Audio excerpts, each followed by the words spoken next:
천태사상연구 7주차. 오늘은 좀 특별하게 특강을 좀 마련을 했습니다. 예전에는 제가 이제 한 학기 그 마지막 날 꼭 그 특강 시간을 이렇게 했었는데, 오늘은 이제 중간쯤 모처럼 한 3년 4년 만에 아마 모처럼 이렇게 특강을 좀 마련을 했습니다.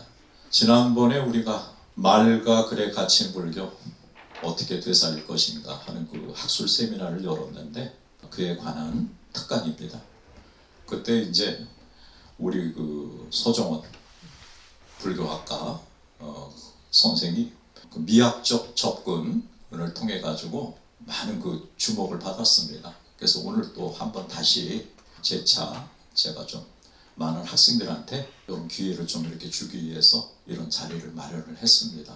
서정원 선생은 우리 이제 본교 출신이고, 재작년에 불교 미학이라고 하는 어떤 그 새로운 불교 영역을 개척을 했습니다. 상당히 그 놀라운 분야인데 아주 그 놀라운 능력을 발휘를 해서 많은 사람들한테 또 찬탄을 받고 앞으로 상당한 유망한 사람이다, 또 이런 인정까지 또 이렇게 받았습니다. 자, 어쨌든 간에 오늘 그간 제가 이제 십계탑에 대한 많은 얘기를 이렇게 드렸는데, 오늘 우리 서정원 선생이 종지부를 아마 찍을 겁니다. 한 40분 아니면 한 50분 정도 들으시고 한번 좋은 또 한번 생각을 좀 한번 해보셨으면 좋겠습니다. 자, 우리 서정원 군 자, 모시겠습니다. 큰 박수로.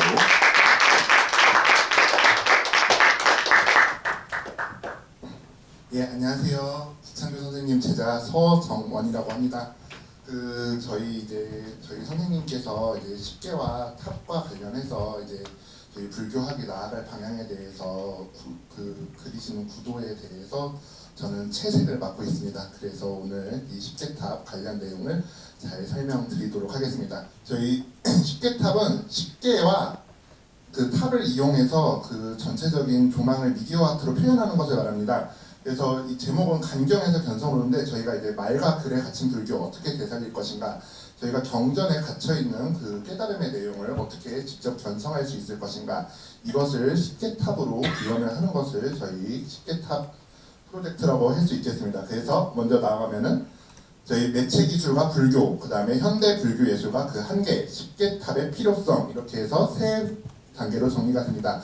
선생님께서 많은 설명을 해주셨겠지만은 십계와 탑입니다. 그래서 이제 십계에 대한 설명, 탑에 대한 설명 이렇게 따로따로가 좀 필요하겠지만은 그 부분은 생략하고서 진행하도록 하겠습니다. 먼저 매체 이론입니다. 저희 매체 기술과 불교인데, 부처님께서는 문자를 사용하지 않으셨습니다. 일단 기본적으로 인도에서 문자 사용은 부처님 사후 아쇼카왕 시대 때부터 시작이 됩니다. 그래서 부처님께서는 구술 시대에 구술을 4개로 한 그 가르침을 전파하셨는데, 일단 구술만 사용하는 문화와 문자를 사용하는 문화는 기본적으로 생각하는 개념 자체가 차이가 있어요. 그래서 이 매체 이론에서는 이런 구술, 문자, 혹은 우리가 요즘 유튜브나 이런 걸 보듯이 이런 비디오, 매체 등을 사용하는 것에 따라서 인간은 매체에 따라 사고를 한다는 것이 바로 매체 이론의 기본적인 틀입니다. 그래서 구술 문화의 특징은 정보량의 한계, 그로 인한 암기의 취사 선택입니다. 그래서 경전은 암기하는 사람이 노래할 때만 존재합니다. 그러니까는 저희가 지금 기본적으로 내가 뭔가 궁금한 게 생겼어요. 팔만대장경 안에서. 그러면은 그거를 가서 펼쳐보는 게 아니라 그걸 외우는 사람한테 굳이 찾아가서 그 사람이 읊어줄 때까지, 기억을 할 때까지 해야 되는데, 여러분들 뭐 하다못해서 간단한 반야신경도 중간부터 외우려면 되게 힘듭니다. 그러니까는 기본적으로 구술 문화는 사전도 없고 우리가 이렇게 비교하는 것도 불가능합니다. 이 경전과 저 경전을.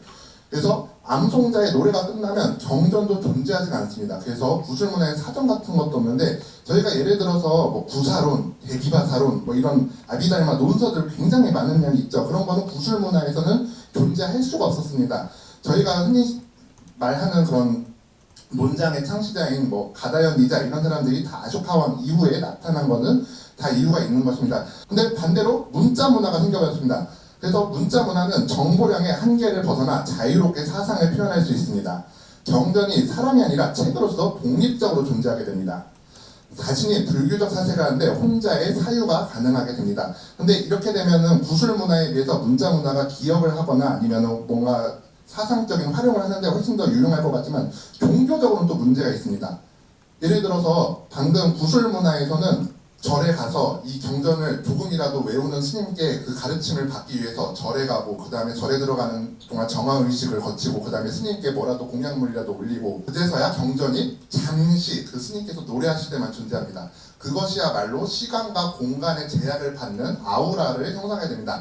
어떤 미학적인 감흥을 아우라라고 하는데요. 저희가 이런 단어를 뭐 아우라를 풍긴다 많이 쓰지만 원래 아우라는 종교학에서 먼저 나오고 그걸 미학에서 채용한 용어입니다. 지금은 그냥 절 가면 바로 대웅전 가면은 부처님 바로 불상 볼 수 있지만은 옛날에는 대웅전 같은 것도 함부로 출입이 안 됐어요. 그래서 정해진 날, 정일이라고 하죠. 불교에서는. 그런 정일에만 들어가서야 불상을 그제서야 볼 수 있었던 겁니다. 그러면은 그때 그 한순간에 부처님에 대한 기억을 안고서 그게 아우라가 되는데 우리가 원할 때 언제든 보게 된다? 그러면은 그거는 아우라를 상실하는 일이 돼요. 그것은 특별한 일이 아니게 됩니다. 그리고 또 저희가 아까 말했다시피 뭐 경전과 경전을 문자로 되어 있으면 비교할 수 있다고 했잖아요. 좀 어려운 개념이지만 해탈이라는 개념이 있어요. 우리가 해탈에서도 명상을 통한 해탈이 있고 지혜를 통한 해탈이 있는데 이 지혜를 향한 해탈에 관련해서 명상 없이도 지혜로만 해탈이 가능하다라는 쪽도 있고 아니다 명상이 반드시 필요하다는 쪽도 있어요. 근데 그런 대표적인 경전이 우리가 그렇게 말하는 초기 경전 보면 바로 앞뒤로 붙어 있습니다. 그게 그냥 들을 때는 문제로 인식하기 어려워요. 그 서로의 문제를. 근데 그것이 문자로 돼 있어서 우리가 이 책을 양쪽에 놓고 비교를 하게 되니까 이 말 다르고 저 말 다르네? 이렇게 돼버리는 거예요. 그러니까 문자화 된다고 해서 경전이 문자화 된다고 해서 종교적으로 유리한 것이냐? 그것은 절대 아니라고 할 수 있습니다. 이 말은 다시 말하면 구술 문화에서는 아까 사전이 없다고 말씀을 드렸죠. 그러니까는 부처님께서는 그 상황과 그 사람의 주어진 환경에 맞춰서 대기설법하셨다고 하잖아요. 구술은 단어의 정의가 사전이 아니라 신문지상에 적혀있는 단어가 아니라 그 사람의 맥락에 존재합니다. 저희가 뭐 예를 들어 불교적인 여러 개념이 있다고 하더라도 초기 경전 안에서 훨씬 더 많이 상충하는 모습을 볼 수가 있습니다. 반면에 이런 문자 문화가 생겨서 저희가 경전이 문자화가 되었을 때 이런 종교적인 문제가 많이 생겼어요. 그럼 이 문제를 해결을 해야 되잖아요. 그것이 바로 저는 대승경전의 탄생이라고 보았고 그래서 이 대승경전은 이 매체가 바뀌면서 인간의 미적 감상이 달라졌을 때 대승경전의 특징이 크게 드러난다고 봤습니다. 여기 보이시는 분이 이 유대인 독일 철학자 발터 벤야민이라는 사람이 있는데요. 이 사람은 소리가 녹음되는 것에 대해서 처음으로 천착한 사람입니다. 그래서 이 기술복제 시대의 예술작품이라는 작품으로 매체미학이라는 장르를 연 사람인데 여기서 기술복제 시대의 예술작품의 내용은 뭐냐면 예술품은 자신이 표현하는 매체에 따라 미적 전략을 선택한다는 것입니다. 저 구술일 때는 일단은 구술은 목소리가 먼저 아름다워야 돼요. 그 다음에 사용하는 제스처가 지금 저처럼 이렇게 현란한 게 아니라 굉장히 중후하고 멋있고 이런 것 자체가 아예 매체입니다. 구술에서는. 근데 반대로 책으로만 써있으면 책에는 목소리도 없고 제스처도 없고 이게 눈빛을 교환할 수도 없어요. 제가 틀린 말 해도 그냥 받아들여 이렇게 눈빛으로 쏠 수가 없어요. 옛날에는 오케스트라 이런 거를 한번 들으려면 굉장한 일이에요.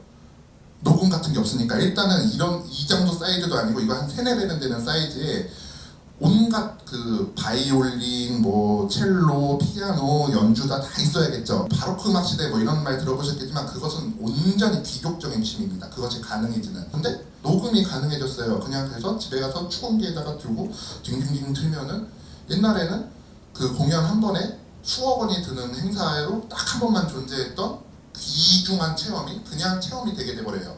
그러면 그것은 아우라를 잃습니다. 기본적으로. 그래서 그 아우라를 잃었을 때 벤야민은 이런 복제 시대에는 우리가 어떻게 해야 되냐, 이것은 지금 구술 시대에서 문자 문화로 경전이 넘어왔을 때 상황과 거의 일치를 합니다. 그래서 매체에 따른 미적 전략이라고 할 때 매체 기술이 발전했다고 해서 저희가 방금 말씀드린 것처럼 미적인 감상이 반드시 같이 발전하는 것이 아닙니다. 그래서 대승경전은 어떤 것을 선택하느냐, 문학적인 완성도를 끌어올리는 것을 선택합니다. 그리고 가장 대표적인 경전이 바로 법화경입니다. 법화경은 아예 본인을 계속해서 써라. 왜냐면은 그냥 읽기만 해서는 아무것도 남지 않아요. 계속해서 사경을 하고 계속해서 암기를 하고 이 법화경을 계속해서 주변 사람들한테 퍼뜨리라고 그래요. 법화경을 운명화시키는 겁니다. 그것이야말로 문학적인 대승경전의 혁명이라고 할 수 있는데, 문자 문화 시대에 부처님의 말씀이 어떻게 아우라를 가질 수 있느냐, 그것은 법화경리처럼, 법화경에서 오종법사라고 하죠. 서사, 독송 이렇게 해가지고 설법 해가지고서 있는데, 그것이 바로 매체 구술문화에서 문자 문화로 넘어오는 것에 따라서 불교가 아주 민감하게 반응했다고 할 수 있습니다. 근데 여러 인도 종교가 있는데 유독 불교만 이런 매체의 변화에 굉장히 민감하게 반응을 했습니다. 뭐 베다 같은 거는 아직도 하이 카스트가 베다 들으면은 귀에다가 뭐 수음 듣는다고 하죠. 그것처럼 이 듣는다는 행위 자체에 대해서 굉장한 의미를 부여하기 때문에, 근데 불교는 이런 매체 변화에 대해서 굉장히 과감하게 받아들였는데요. 이것이 바로 불교가 세계 종교로 발전할 수 있었던 그 기제라고 생각합니다. 인도 종교에서 대표적인 베다 힌두교는 그 세계 종교가 될 수가 없었어요. 왜냐하면은 매체 변화에 적응하지 못하고 그 대륙 안에서만 전승될 수 있게 진행되었기 때문입니다. 예를 들어서 기독교가 세계 종교가 된 거는 뭐 물론 유럽 사회권이, 유럽권이나 뭐 영미권이 굉장한 그 경제적 군사적인 영향력을 갖추면서 한 것도 있겠지만은, 기독교는 문자, 사서가 인쇄술로 바뀔 때 굉장한 적응을 합니다. 그걸 구텐베르크 혁명이라고 하는데, 그때 저 마틴 루터가 나타난 것과 구텐베르크의 인쇄술이 동시에 만나면서 독일어로 번역된 성경이, 그러니까는 자국의 언어로 된 성경이 무대한 급수적으로 이렇게 발전이 되면서 굉장한 기독교는 발전을 이루게 됩니다. 그것처럼 이 매체의 변화에 따라서 자신의 아우라를 어떻게 표현하느냐, 그거는 종교의 굉장히 중요한 측면입니다. 같이 읽어보겠습니다. 언덕 위에 세워진 불탑과 그 조금 밑에 지어진 승원의 위치 관계를 염두에 두고, 특히 승원에서 바라보는 불탑의 풍경을 시야에 넣었을 때 거기에는 불탑이 실제상의 필요성과 교의상의 이유를 함께 만족시키는 위치를 차지하고 있는 것이 일목요연하다. 다시 말해 현실적인 이유에서 불탑을 언덕 위에 세우고 부근에 승원을 배치하는 것은 성스러운 불상이나 고가의 물건으로 이루어진 불탑을 지키기 위해 불탑의 침입을 방지하고 승원에서 불탑을 올려다봄으로써 불탑에 대한 숭경행위가 자연스럽게 실현된다. 여기에서도 불탑을 보는 것이 곧 붓다를 보는 것이다 라는 이해가 중요합니다. 그러니까 불탑이라는 매체를 가지고 표현하고 싶었던 거는 부처님 자체지, 이것을 어떤 건축상에 뭐 그냥 높은 탑이 있다 이게 아닌 겁니다. 그래서 이 언덕 위에 탑을 위치시켰을 때 그 탑에 자연스럽게 절하게 되고, 그 탑을 올려다볼 때 자연스럽게 부처님이 이렇게 보이는 과정, 이렇게 생각을 하시면 됩니다. 예를 들어서 율장에는 이렇게 언덕 밑에서 탑을 관련해서 예경하는 것을 부처님의 발에다가 자신이 이마를 대는 행위가 동일하게 간주를 합니다. 이것처럼 이런 게 바로 전시예술에서 구도성을 가지고서 우리가 예술품을 감상하게 하는 거거든요. 아무리 훌륭한 뭐 피카소나 혹은 모네의 작품이 있다고 하더라도 조명, 그 습도, 온도, 그 다음에 각도의 위치, 이런 거에 따라서 그림은 천차만별이 됩니다. 이런 것을 전시에서 구도예술이라고 하는데, 이런 것처럼 불교는 이미 구도예술적인 것을 갖고 있었습니다. 더 나아가서 밀교시대면 인도에서도 불교가 한참 기죠. 밀교시대에는 육아행의 소연은 보여지는 대상을 말합니다. 감각기관의 대상에 기인한 다양하고 풍부한 상징에 기인한 다양한 형태의 소연상이 출현한다. 육아행에서 사유 대상이 되었던 관념이나 사상들이 문자나 수인, 상징적 소재나 만다라 등의 소연과 결합하기 시작하였고, 밀교의 수행자들은 소연에 반영된 철학적 소재들을 관상의 대상으로 사유하였다. 이렇게 되어 있는데, 그러니까는 이게 보면서 와 화려하다 이게 아니라, 원래 만다라라는 거는 그 수행자들이 봤을 때 여기 가운데가 예를 들어 심왕법이면은 여기가 예를 들어서 육식, 칠식, 말라식, 그 다음에 여기 다양한 이 보살님들은 심소법 이래가지고 자신의 심경을 관찰을 하는 거예요. 이 심관 자체가 만다라를 관찰한다는 의미가. 그냥 만다라를 굉장히 무슨 요새는 뭐 힐링이니 뭐니 해가지고 이렇게 색칠하는 뭐 그런 색칠놀이 정도로 하는데, 그게 아니라 원래 만다라는 본인의 육아행의 체험에 대한 그 직접적인 그 단계를 알기 위해서 이렇게 자신이 이것을 수영해서 볼 수 있는지, 이 그림의 도상을 자기의 마음의 관찰의 단계에서 윗바사나에서 볼 수가 있는지, 그런 부분이 기준입니다. 그리고 더 나아가서 말하자면 부처님 시대에는 그러면 왜 이런 게 없었냐, 부처님은 왜 이런 걸 이때는 부처님 때는 종이도 되게 형편없어요. 종이가 아니라 그냥 나무 껍질 그냥 이렇게 문대가지고 한 거고, 거기에는 염료도 안 들고 아무것도 색칠도 안 돼요. 그런 필 같은 것도 없으니까는. 근데 이것도 종이, 그 다음에 염료, 이런 매체 기술들, 물리적인 기술들이 가능해져서야나 생겨나게 된 겁니다. 이게 밀교가 단순히 그런 교리적인 발달이 아니라 이것을 표현하는 매체가 가능해졌기 때문에 밀교적인 표현도 가능해진 것입니다. 선종에 이르면, 선종은 이제 그림도 아니다. 돌멩이 갖고서 돌멩이를 여기다 줬냐 저기다 줬냐 하는 걸로 가르침을 전파하게 됩니다. 지금 보이시는 게 일본의 유명한 그 정원인데요. 사찰의 류안지의 정원인데, 여기 정원 한번 들어가려면 2만 원 내고 들어가야 되거든요. 2만 원 내고 들어가면은 그냥 하얀색 자갈돌에 이렇게 밭갈기로 아침에 행자 스님들이 이렇게 쓸어서 한 것밖에 없어요. 물결을 표현한. 근데 이게 왜 2만 원을 주고서, 2만 원이 아니라 이제 2천에 2만 원을 주고서 봐야 되냐? 선불교의 세계관을 표현한 가레산스의 정원 기법이라고 합니다. 이걸 일본에서. 가레산스의 정원은 대개 선종 사원의 선원 당장 안에 있는 안뜰 작은 평지 마당에 조형됩니다. 정원에는 연못이나 하천 등 물은 일체 끌어들이지 않고 강이나 바다를 느낄 수 있도록 흰 모래를 깔거나 크고 작은 돌들을 배치하여 만듭니다. 선종에는 분립문자라여 말이나 문장을 써서 도리를 말하지 않는다는 원칙이 있었습니다. 설법보다는 좌선을 중요하게 여겼으며 각자가 마음속에 부처의 깨우침을 구하고자 했기 때문에 화려한 색채나 장식을 좋아하지 않았습니다. 표면에 나타난 사계절의 다양한 화려한 변화보다도 그 깊숙한 곳에 있는 영원히 변하지 않는 것을 더 귀하게 여겼습니다. 이러한 취향을 잘 살릴 수 있는 것이 바로 돌이라고 생각했습니다. 일본 사람들은 돌, 그 다음에 조경 기술, 이런 매체 기술을 사용해서 전달하려는 메시지가 변하지 않은, 보통 이제 불성, 견성하겠다는 그 천종에서 말하는 성품이겠죠. 근데 반면에 보면은 이런 매체 기술의 발달, 이거 얼마나 대비적입니까? 같은 신상을 표현하는데도 사용할 수 있는 매체에 따라서 굉장히 다른 예술 방식을 선택을 하게 됩니다. 그래서 저희가 지금 이 10계탑이라는 것을 현대 미디어 매체 예술에 맞춰서 10계라는 불교의 교리를 표현하려고 하는 것도, 불교는 항상 이런 매체의 변화에 따라서 자신의 미적인 전략을 수정해온 것이 굉장히 익숙한 일이었기 때문에 불교적인 적합성을 갖는 일입니다. 그래서 매체의 변화는 인간의 사고와 미의식을 바꾸고, 불교는 매체의 변화에 민감하게 적응하면서 변화를 깨워왔습니다. 지금까지. 그러므로 현대 매체 기술의 발달에 따라 불교는 또 민감히 반응해야 하며 그 결과물로 10계탑이 있을 수 있습니다. 그렇기 때문에 10계탑은 불교적인 정합성을 갖습니다. 그러면은 현대 매체 예술은 뭐냐? 현대 매체 예술은 가장 기본적으로 사진에서 영상으로입니다. 정지된 사진이 움직이는 영상으로 바뀌었습니다. 그 다음에 무성에서 유성으로, 소리 없는 움직임에서 생생한 효과음이 들어가게 됩니다.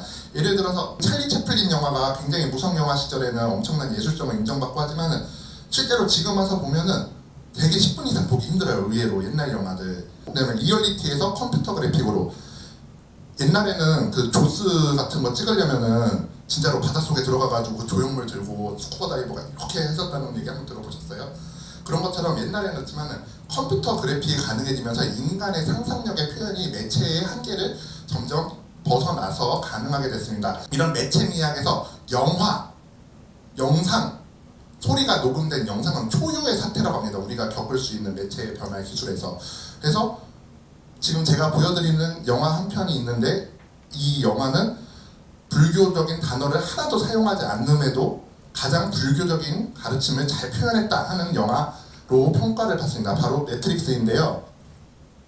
이 매트릭스에서 이 슬라보의 지적이라고, 이 사람이 동유럽에서 굉장히 유명한 철학자인데, 이 사람이 이 매트릭스를 철학적으로 불교적으로 해석을 해서 유명해진 사람이거든요.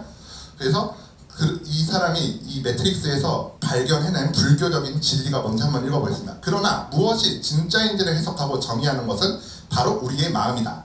불교의 가르침들은 바로 이러한 인식론적인 미망으로부터 우리의 마음을 구제하고자 하는 것이다. 이를 위해서 우리는 마음을 자유롭게 해야 한다. 말로만 보면 어렵죠? 이거를 영상으로 어떻게 표현했는지 한번 봐보도록 하겠습니다. I told you I can only show you the door. You have to walk through it. Hallelujah. You're right on time.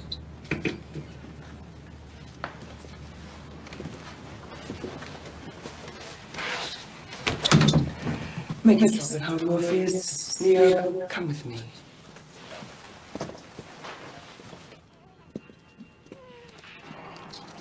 These are the other potentials. You can wait here.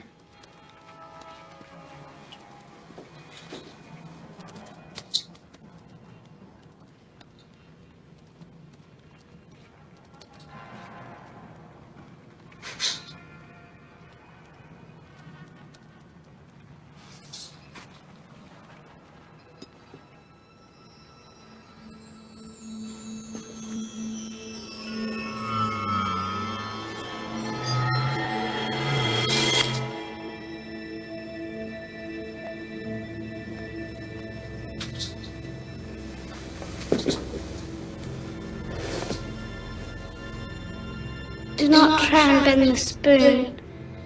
That's impossible.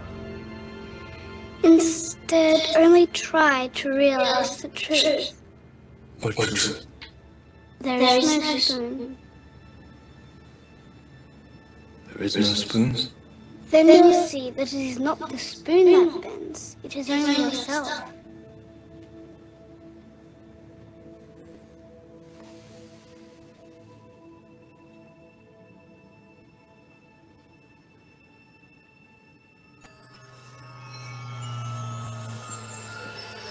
The Oracle will see you now.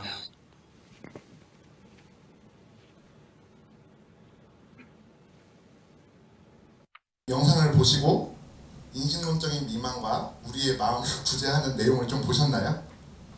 그 영상이 느껴지셨나요? 그러니까는 뭐 금강경에서 나오는 뭐 저희가 공익인 뭐니 이렇게 하는 내용에 대해서도 이런 식으로 컴퓨터 그래픽으로 표현을 할 수 있게 된 것입니다. 예전에는 이런 게 전혀 불가능했겠죠. 근데 영화적인 표현에서 가능하게 되는데 저희 이거 말고 뭐 다른 영화에서도 요새 불교적으로 해석하자면은 정말 불교적인 그 가르침을 이미지적으로 표현하는 영화들이 많습니다. 예를 들어서 쿵푸 팬더가 굉장히 유행했었는데 쿵푸 팬더는 기본적으로 처음부터 선불교의 세계관을 바탕으로 해서 제작이 된 영화거든요. 그것처럼 지금은 이 컴퓨터 그래픽을 통해서 우리가 어떤 거기에 스토리를 입히고 우리가 원하는 대로 움직이는 피조물을 넣어서 영상을 통해서 매체로 표현이 되는 것입니다. 지금은 또 코로나 시대를 맞아서 이런 단순한 컴퓨터 그래픽상에서 예술이 현실 세계로 나오고 있습니다. 방금까지 말씀드린 것도 기술적으로는 굉장히 큰 진보이지만 지금 여러분들이 보시면 화면 안의 일입니다. 화면 내의 일입니다. 근데 지금 이제 그 코로나 때문에 언택트 시대가 되면서 저희가 이런 가상현실 혹은 증강현실이라고 하는 이런 기술이 굉장히 발전을 하게 됐어요. 가상현실은 뭐냐? 감상자가 허구의 세계로 들어가 창작자의 작품과 상호작용하는 것입니다. 그다음에 증강현실은 현실 세계의 창작자의 상상력이 구현되어 감상자가 참여하는 것인데 저희가 여기 위에 보면은 요새 유행하는 거 이렇게 뭐 쓰고서 애들이 이렇게 미술관도 가보고 이걸 통해서 식물원도 가보고 많은 체험을 하는데 이런 게 바로 가상현실. 그다음에 이렇게 다 같이 있는 현장에서 이런 그 강력한 홀로그램이나 아니면은 그 증강현실 기술을 활용을 해서 보는 것을 바로 증강현실이라고 이 증강현실의 소리, 사운드 그 다음에 이 홀로그램과 이 상호작용까지 할 수 있게 되면은 그거를 혼합현실이라고 합니다. 그러니까는 주어지는 것만 쏘는 게 아니라 저희가 요새 뭐 AI 기술이니 뭐니 해가지고 이제 홀로그램이 여러분들 말도 걸고 하는 거예요. 기술적으로는. 그렇게 되면은 그것을 바로 혼합현실이라고 합니다. 제가 예를 하나 보여드릴게요. 그래서 가상현실의 예를 하나 보여드리겠습니다. 여러분도 혹시 로블록스라고 들어보셨나요? 메타버스 얘기할 때 가장 많이 나오는 프로그램인데 지금 제가 하는 프로그램은 몇 년 전에 있었던 상월결사 천리순례 그 삼보사찰순례를 해인사, 송광사 그 다음에 통도사 이렇게 세 개의 사찰을 이 메타버스 가상현실 세계 안에서 구현해 놓아가지고 이것을 학생들이 그 직접 들어가가지고서 천리순례를 따라서 돌아다닐 수 있게 만들어 놓은 가상 세계입니다. 지금 보시면 제가 게임을 잘 못해가지고 보실 때 좀 이해를 봐야겠다. 저기 혹시 멀리 저기 여기 해인사 일주문 같은 거 보이시나요? 그다음에 저기까지 못 갑니다. 시간이 너무 짧아서 버려.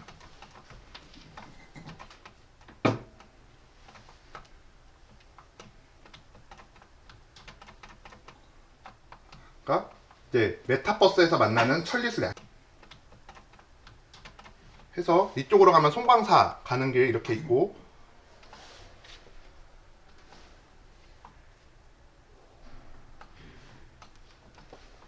보면은 지금 여기가 시작하는 사찰입니다. 그래서 이 문을 열고 사찰에 들어가면은 부처님이 계시고, 이렇게 절을 하면은 이렇게 부처님한테 절하는 건데, 이거를 보시면은 아시겠다시피 상호작용이 이 정도입니다. 이제 이거를 지금 이 화면에서 봐서 그런데, 원래는 이제 그 VR 기계 이걸 쓰면은 지금 얘 입장에서 이걸 다 볼 수가 있거든요.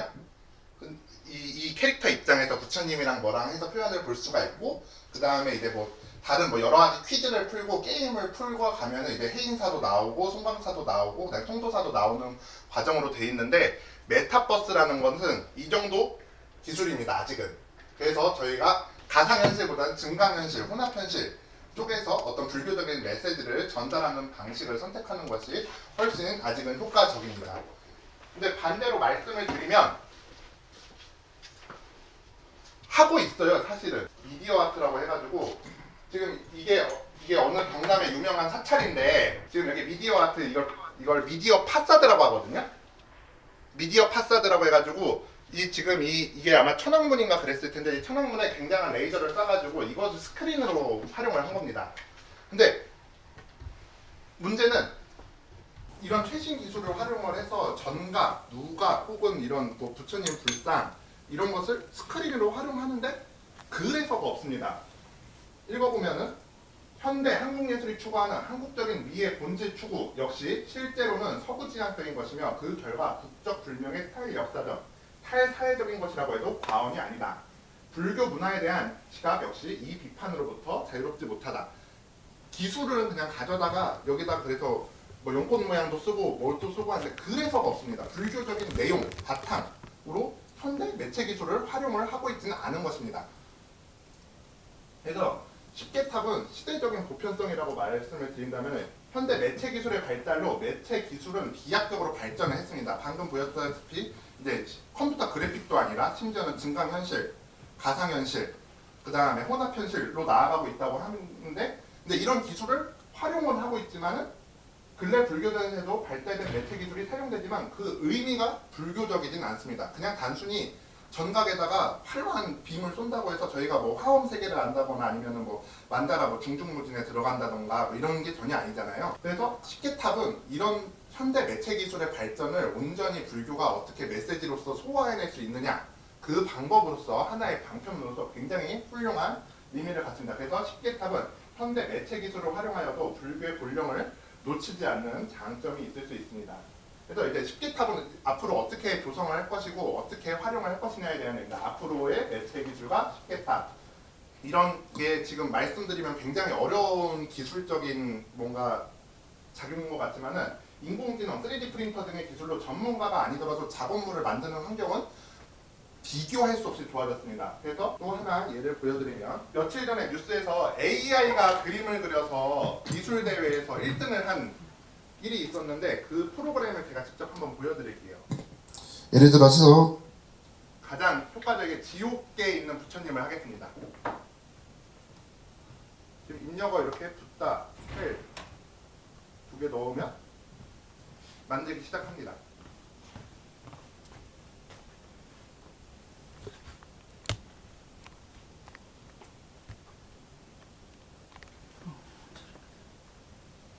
지금 지옥과 부처님이라는 입력어 단 두 개로 이 정도의 그림은 저희가 AI로 만들 수가 있는 것입니다. 어제 확인을 해보니까는 이제는 단어를 80개까지 벌써 넣을 수 있다고 업데이트가 됐더라고요. 그럼 그림이 훨씬 자세하고 크게 나오는데, 그만큼 기술이 지금 기다려주지 않고 발전을 하고 있습니다. 그래서 교학자들이 이렇게 어떠한 내용을 만들었을 때 그림의 콘티 정도가 아니라 그걸 넘어서 이렇게 정도는 만들어줬으면 좋겠다 하는 것을 실질적인 기술 하는 방면에 저희가 제시를 해줄 수 있습니다. 근데 불교 문화재학과도 있고 불교 미술학과도 있고 왜 이걸 교학자가 해야 되느냐에 대한 문제입니다. 제가 뭐 하나만 예를 보여드린다면은 법화경 비유품에 보면은 화택삼계에서 아이들을 이렇게 부처님으로 비유되는 장자가 아이들을 이렇게 끌어내기 위해서 세 가지의 수레를 제시를 합니다.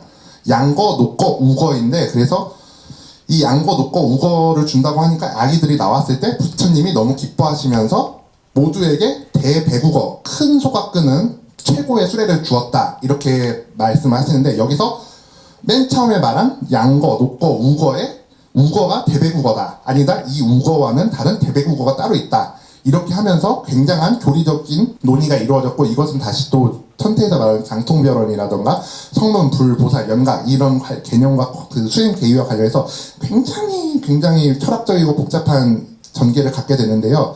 근데 동아시아 불교권 전역에서는 사거가의 승리로 보통 알려져 있습니다. 화엄가도 사거가를 선택하고 천태가도 사거가를 선택을 합니다. 반면에 불교 예술 분야에서는 어떻게 선택이 되었느냐, 이게 지금 변상도거든요. 불교의 경전을 그림으로 표현한 옛날에.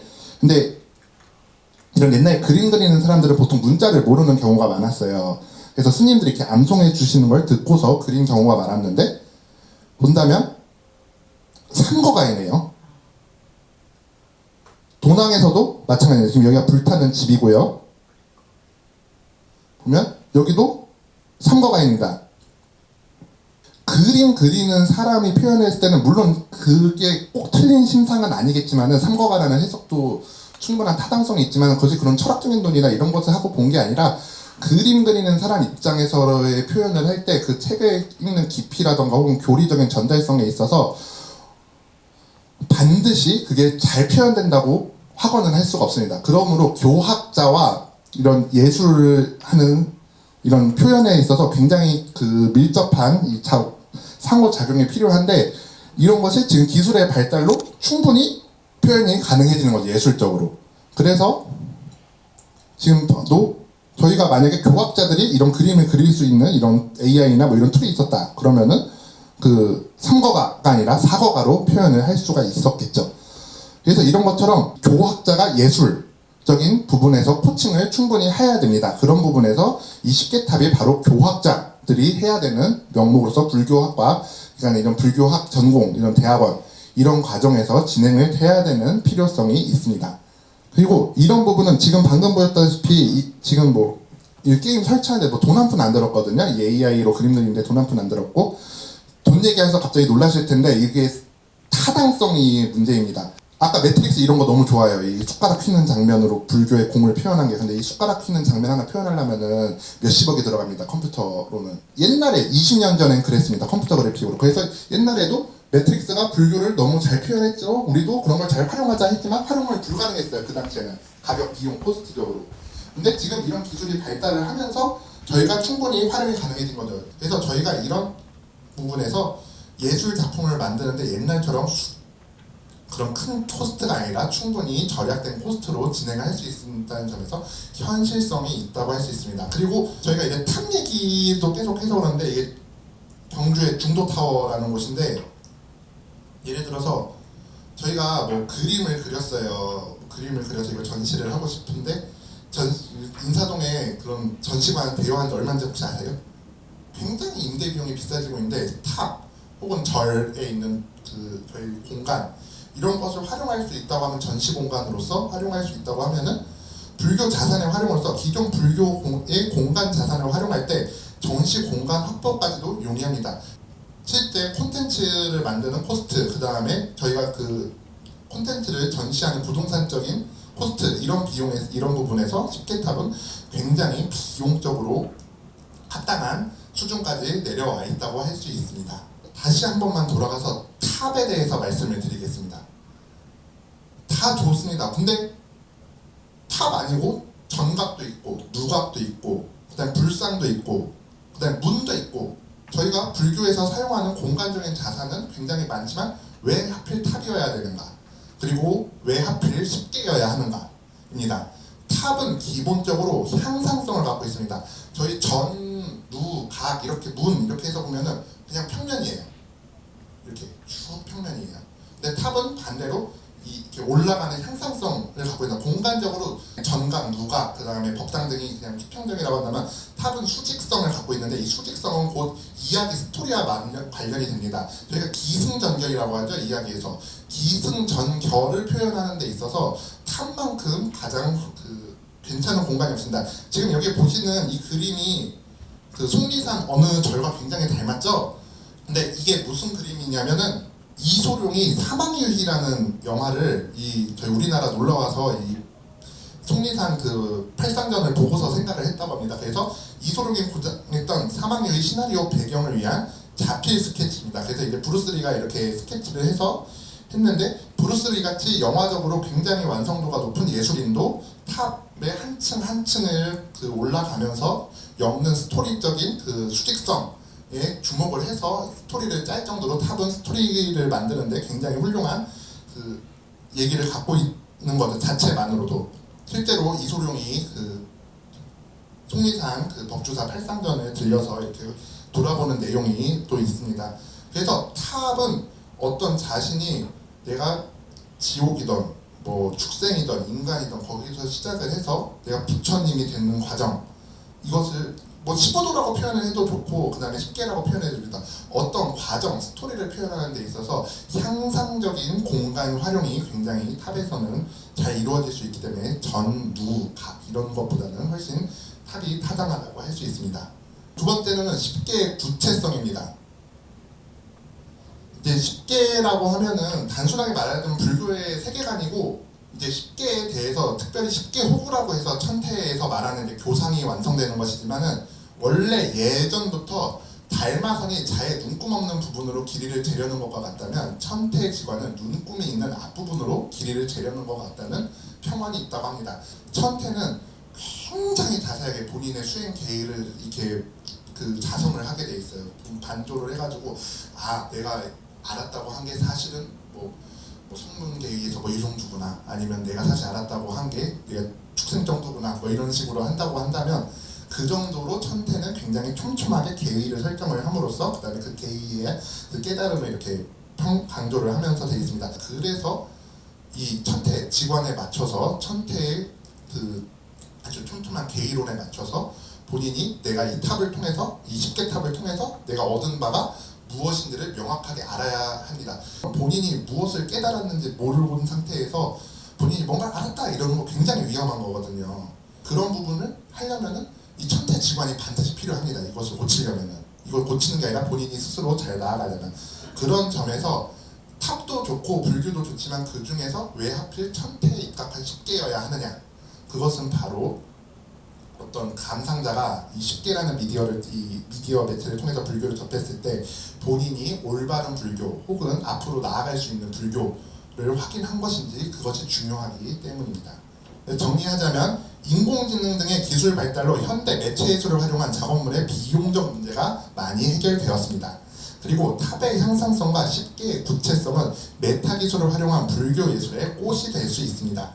그러므로 10개 탑은 불교적 적절성, 시대적 보편성, 사업적 타당성을 지니고 있으므로 앞으로 구체화할 필요가 있습니다. 발표는 여기까지고, 저희 선생님께서 그 학술 대회 때 말씀해 주셨지만은 이게 그 본인께서 정말로 그 앞으로의 불교 학도들을 위해서, 불교 학도들이 어떻게 학문을 해가고 어떻게 또 그 이 잡을 가지고서 학자로서 살아갈 수 있느냐에 대해서 굉장히 많이 고민을 하시고서 이 구상하신 내용이기 때문에, 그냥 들으시고서 지나가는 교수님의 이런 얘기가 아니라 본인들께서 앞으로의 불교학의 방향성에 대해서 한번 잘 생각해 보시고, 이런 것도 있다, 그리고 이런 걸 어떻게 하면 활용할 수도 있겠다, 이런 점을 좀 한번 같이 고려해 주셨으면 감사하겠습니다. 감사합니다. 서정원군 장시간 지난번에 이제 했던 그 설명이었지만, 오늘 또 이 자리를 또 빌어서 또 좋은 또 강의를 또 이렇게 좀 해줬습니다. 다시 한번 뜨거운 박수 부탁드리겠습니다.